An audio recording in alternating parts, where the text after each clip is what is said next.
നിയമസഭാ എത്തിക്സ് കമ്മിറ്റിയിൽ എം.എൽ.എ. സ്ഥാനത്ത് നിന്ന് രാഹുൽ മാങ്കൂട്ടത്തിലിനെ അയോഗ്യനാക്കുന്നതിനെ എതിർക്കാൻ യു.ഡി.എഫ്. എം.എൽ.എ. സ്ഥാനത്ത് നിന്ന് അയോഗ്യനാക്കുന്നത് തെറ്റായ കീഴ്വഴക്കം എന്നാണ് യു.ഡി.എഫ്. വിലയിരുത്തൽ. യു.ഡി.എഫ്. പാർലമെന്ററി പാർട്ടി യോഗത്തിലാണ് ഈ തീരുമാനം. എ.കെ. സ്റ്റെഫിനുണ്ട് വിശദാംശങ്ങളുമായി. Stephin, good morning. അത്തരത്തിലൊരു കീഴ്വഴക്കം ശരിയല്ല എന്നാണല്ലോ യു.ഡി.എഫിന്റെ ഇപ്പോഴുള്ള നിരീക്ഷണം.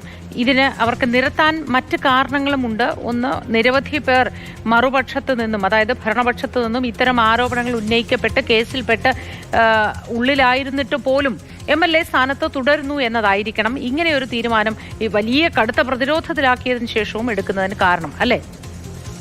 മോത്തി, പ്രധാനമായും ഈ എതിർക്കാനുള്ളൊരു കാരണമായി ഇപ്പോൾ യു.ഡി.എഫ്. പറയുന്നത് ഈ പരാതി ഡി.കെ. മുരളി എം.എൽ.എ. നൽകിയിരിക്കുന്ന ഒരു പരാതി, അതിൽ അവ്യക്തതയുണ്ട്.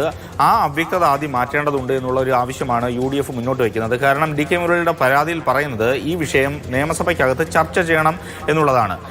അല്ലാതെ ഇത് രാഹുലിനെ പുറത്താക്കണമോ അല്ലെങ്കിൽ ഏതെങ്കിലും തരത്തിൽ അയോഗ്യനാക്കണമോ എന്നത് സംബന്ധിച്ചൊരു വ്യക്തമായിട്ടുള്ള പരാതി അതിൽ വന്നിട്ടില്ല. അതുകൊണ്ട് തന്നെ ആ തരത്തിൽ അതിനെ സമീപിക്കാനാണ് ഇപ്പോൾ യു.ഡി.എഫ്. നീക്കമിടുന്നത്. അതുകൊണ്ട് തന്നെയാണ് എത്തിക്സ് കമ്മിറ്റിയിൽ ഇന്നലെ പ്രാഥമികമായി ചർച്ച ചെയ്തിരുന്നു. ഇനി 23-ാം തീയതി വിശദമായ ചർച്ച നടക്കും. ആ ചർച്ച നടക്കുന്ന സമയത്ത് ഈ കാര്യങ്ങൾ ഉയർത്തും എന്നുള്ളതാണ് യു.ഡി.എഫ്. അറിയിച്ചിരിക്കുന്നത്. പക്ഷേ അപ്പോഴും അവിടെ പറയുന്നത് പാർട്ടിയിൽ നിന്ന് പുറത്താക്കിയിട്ടുണ്ട്.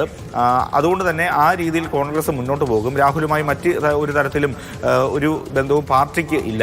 പക്ഷേ ഈ നിയമവശം പരിശോധിക്കുമ്പോൾ ഇങ്ങനെ ഒരാളെ അയോഗ്യനാക്കുന്നതെന്ന് സംബന്ധിച്ച് ഒരു പ്രശ്നം നിലനിൽക്കുന്നുണ്ട്. അതൊരു തെറ്റായ കീഴ്വഴക്കമാണ് എന്നുള്ളതാണ് യു.ഡി.എഫ്. വിലയിരുത്തുന്നത്. അതുകൊണ്ടാണ് ഇങ്ങനെ ഒരു തീരുമാനത്തിലേക്ക് പോകുന്നത്. ഏതായാലും ഇനി എന്ന് 23-ാം തീയതിയോ അല്ലെങ്കിൽ ഇനി ചേരുന്ന ഏത് എത്തിക്സ് കമ്മിറ്റി യോഗത്തിലാണ് ഈ കാര്യങ്ങളെല്ലാം തന്നെ കൃത്യമായി ധരിപ്പിക്കുക എന്നുള്ളതാണ് അറിയേണ്ടത്. ഇപ്പോൾ ഡി.കെ. മുരളിയുടെ ഹിയറിംഗ് ആണ് 23-ാം തീയതി വെച്ചിരിക്കുന്നത്. അതിനുശേഷമായിരിക്കും ഒരുപക്ഷെ എത്തിക്സ് കമ്മിറ്റിയിലേക്ക് വീണ്ടും കോൺഗ്രസിൻ്റെ അംഗങ്ങൾ കൂടി പങ്കെടുക്കുന്ന യോഗം ചേരുക. ആ യോഗത്തിലായിരിക്കും ഒരുപക്ഷെ ഈ കാര്യങ്ങളെല്ലാം ഉയർത്തുക.